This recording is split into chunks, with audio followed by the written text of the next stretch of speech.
Hi guys, you are watching Biology with Inshra and welcome back to my YouTube channel and Facebook page. So in this video we are going to be talking about disaccharides and polysaccharides, and this is the continuation of your AS level biology, which is on the second chapter, biological molecules.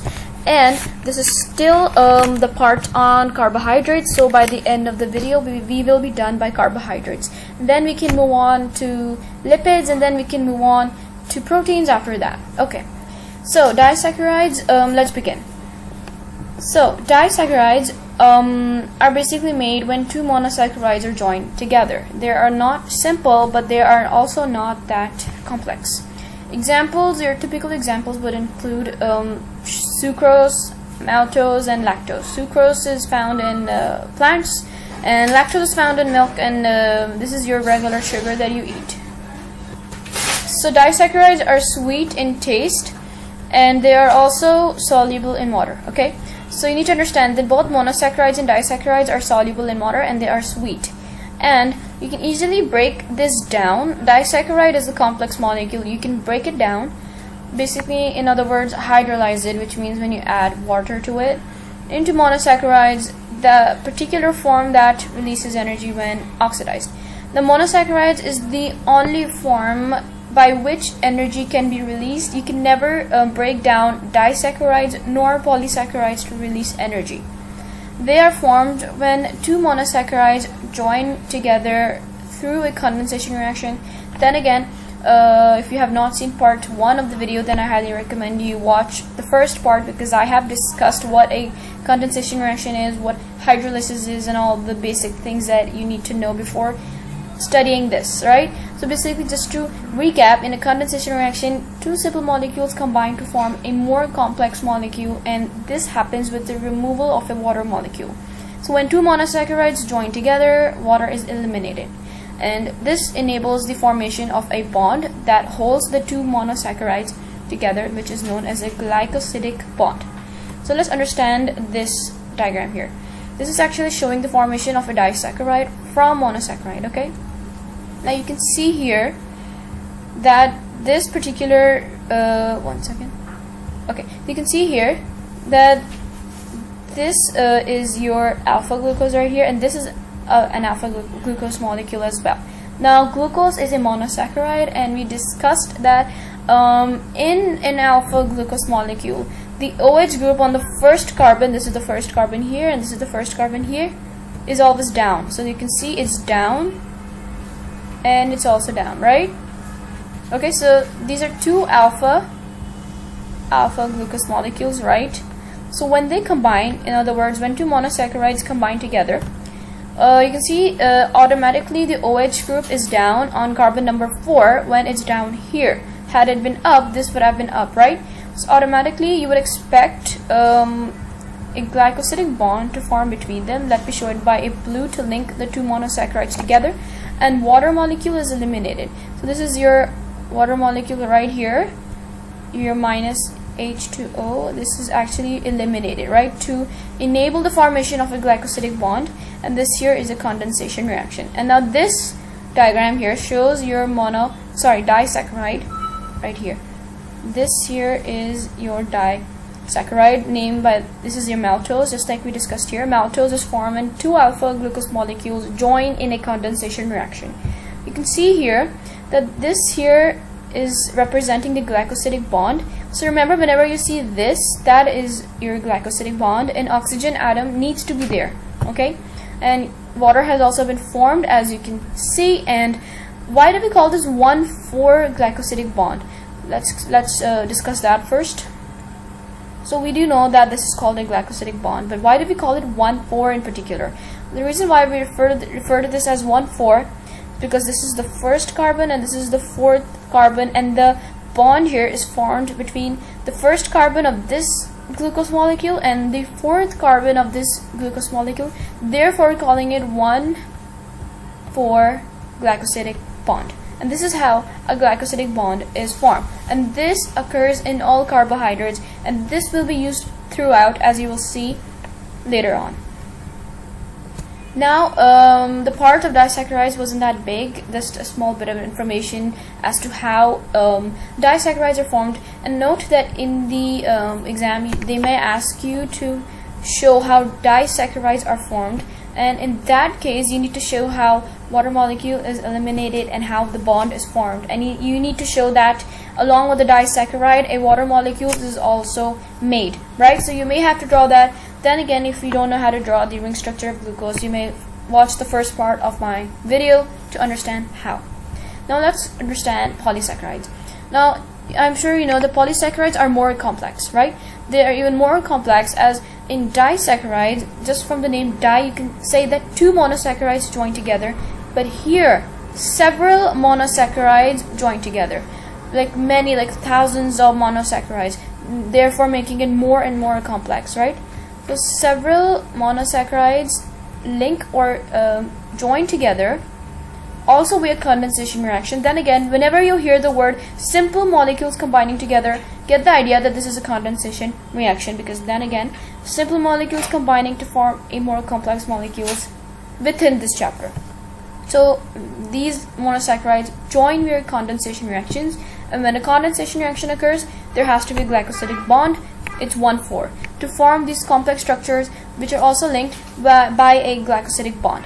Examples include starch, glycogen, and cellulose. Now we have to discuss each of them one by one, including their structure.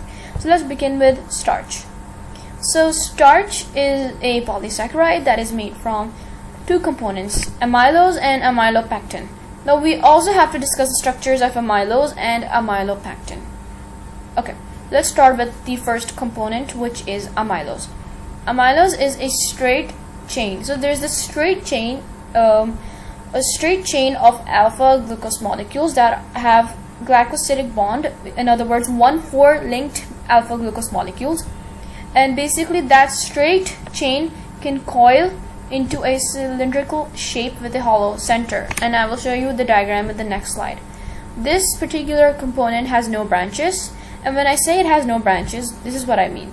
There is this straight chain and there are no branches. These are your branches that other straight chains, they may branch off your straight chain. So basically it's not like that. It's simply a straight chain. This is what amylose is, right? And amylose is similar, let's come to amylopectin in a second. Let's first complete amylose. This is here the diagrams of both amylose and the cylindrical shape, the helical shape, right? So when I said there was this straight chain of amylose, this straight chain can coil, and you can see how this is coiling, and then you can see that there's this hollow middle here, right here. This here is this here is a hollow center right here, which actually shows that this here is a helical shape of amylose. Okay, now let's understand the chemical structure. In the chemical structure, you can see again that there are alpha glucose molecules here. Okay, so there are alpha glucose molecules here, not beta, just alpha glucose, and they're all linked by a glycosidic bond, 1,4 glycosidic bond, each and every one of them. You can say it's 1,4 because this is the first carbon, this is the fourth, this is also the first and the fourth, and then it goes on like that. And this is a very basic structure of amylose, nothing that complicated or complex about it. Now let's understand the second component, which is your amylopectin. Amylopectin is also very similar to amylose, also made from a long chain of alpha 1,4 linked alpha glucose molecules, but the only difference is it is just longer and has branches, and those branches are at the main chain, which is at the center, and the branches are 1,6 linked. Now let me explain that with the help of a diagram. Okay, here this is your structure of an amylopectin, and right here you can see from this side to this side it's very, very similar, but not actually similar, but exactly the same as your amylose. It's a straight chain of 1,4 linked alpha glucose molecules that have a glycosidic bond, which is 1,4 linked, right? Nothing complicated. And now you can see that this particular region here is a branch, right? Just like I explained earlier, this here is a branch, and basically the only difference is that amylopectin has branches, right? And they are 1,6 linked. These branches are also formed by glycosidic bond. And what I mean is when I say 1,6, first of all, observe the oxygen here, also representing that there is a glycosidic bond. This is the first carbon here. Here we go. And this here is the 6th carbon right here. So the first carbon is connected with the 6th carbon of 2 alpha glucose molecules with the help of this oxygen, and therefore we refer to this as 1,6 glycosidic bond. I think I'll explain this part again. So when I say 1,6, this actually means that this here is the first carbon of this alpha glucose molecule, and this here is a second alpha glucose molecule, and the oxygen here is the glycosidic bond, and this here is the 6th carbon. This oxygen here links the first carbon of this glucose molecule with the 6th carbon of this alpha glucose molecule, which is a 1,6 glycosidic bond. So this structure here has branches. Okay. Now we still have cellulose to do. Our second last structure of polysaccharides. Glycogen is a stored form of glucose in mammals. Basically, the glucose that we have in our bodies needs to be stored, and that is stored in the form of glycogen in mammals, found mainly in the liver and muscle. Glucose is stored in the form of starch in plants and glycogen in animals.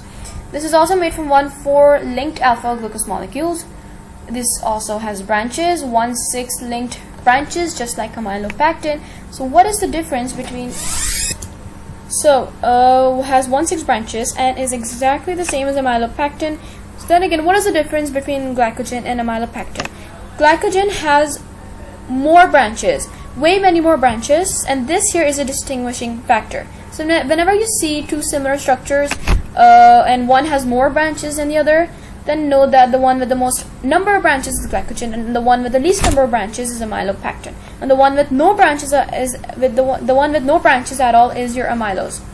Now, usually in past paper questions, they in this chapter they often give this question. So glycogen is a better storage. The question is, explain why glycogen is a better storage form than glucose, right? Why is glucose stored in the form of glycogen and not in its original form? This is for 3 marks, so you need to have 3 points. Okay, well, the first one is that glycogen has a more compacted shape, which means it occupies less space. So it has a more compacted shape. This means that it occupies less space, making it more convenient. That means you can store more glycogen in one place, and glucose is a bigger structure and it occupies more space. So this is glycogen is unreactive, chemically inert. Therefore, it will not react with the contents of the cell and will therefore not disturb the chemistry of the cell. And we know that polysaccharides are insoluble in water. So glycogen is also insoluble in water, therefore not affecting the osmotic properties of a cell. Because glucose is soluble, it is a monosaccharide, and if it dissolves in a cell, it would lower the water potential, therefore setting up a water potential gradient, and more water would have to diffuse into the cell via osmosis, and that would actually disturb the osmotic properties of a cell. And we know that animal cells lack a cell wall, and if water keeps on diffusing in via osmosis, then there will come a point where the cell will eventually burst, right? So we don't want that to happen, and that is why glycogen is the main form of storage. Now here you can see that this here is another diagram here, chemical representation of glycogen. Now then again, it's the same as amylopectin, nothing different. You can see that this is your 1,4 linked alpha glucose molecules, glycosidic bond here, and it's 1,4. This here is your 1,6 linked glycosidic bond between the first carbon here and the 6th carbon here, therefore calling it 1,6. And note when the branch is formed at a point, that particular point is referred to as a branch point. Similarly, this here is a branch point because this is where the branch is beginning, and the same here is applied onto your amylopectin structure. Now before we discuss cellulose, there are some basic things that I wanted to clear out. Now you can see here, this is just a small representation of your glucose molecule, let it be alpha or beta. That doesn't concern us right now. Now you can see that the OH is down here, and just made a small mistake, just give me a second. Okay, so there was a small mistake made by me, and now that has been corrected. Okay, so you can see the OH is down on this side of the glucose molecule, and it is up on the other side. And for a glycosidic bond to form, there has to be a removal of a water molecule. Now water molecule cannot be removed diagonally, right? Let me explain what I'm talking about. You can see here the water molecule, this H2O here, cannot be removed diagonally. That is wrong. Here, when the OH are together on both sides, one after the other, it's not that one is down or the other is up, condensation can occur and water can be removed, and you can see here that this is correct. Water is removed, leading to the formation of your glycosidic bond right here. Okay, here no glycosidic bond is formed, so be careful with that. Don't do it like this, as that is incorrect. So now let's discuss our final structure, which is cellulose. Cellulose is a component forming cell wall of plants. It's very strong, rigid, inelastic, and the benefit of having this in the cell wall of plants is when water enters the cell via osmosis, it prevents the cell from bursting, right? And it's able to withstand a great deal of pressure, and it's made from beta glucose molecules. Now here's this main difference that has come. Up until now, we discussed starch, we discussed amylose, amylopectin, and glycogen, and they all were made of 1,4 linked glucose molecules. This here is made from beta glucose molecules, as the structures that I just named a second ago are made from alpha glucose molecules. Okay? So one molecule is, however, rotated about 100 degrees to permit the formation of a glycosidic bond. Now, just now in the previous slide, I just showed when you put two beta glucose molecules parallel, and the problem is that the one OH is down and the other OH is one OH is up, and the other OH is down. Now diagonally, this is not possible for us to remove the water molecule. That is wrong. That's the problem when you have two beta glucose molecules alongside each other.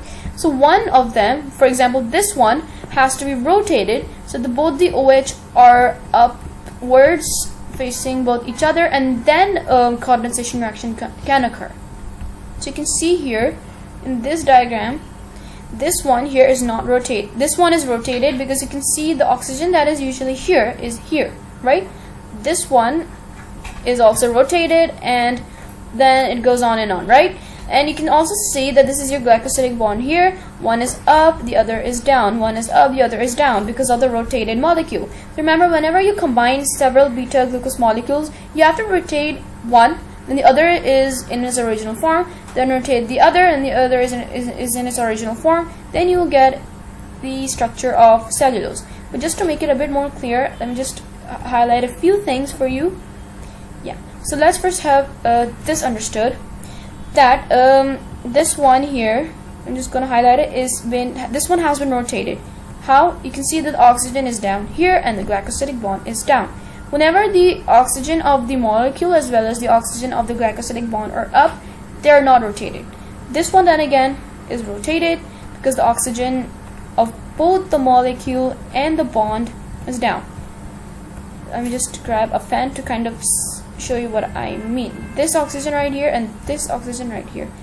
This oxygen right here and this oxygen right here.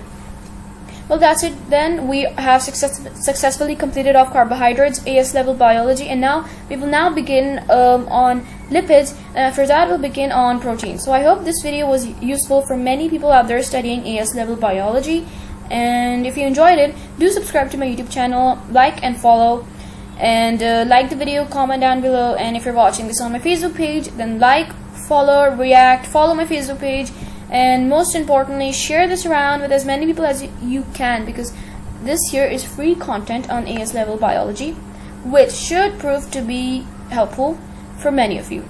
That's it for today. See you next week.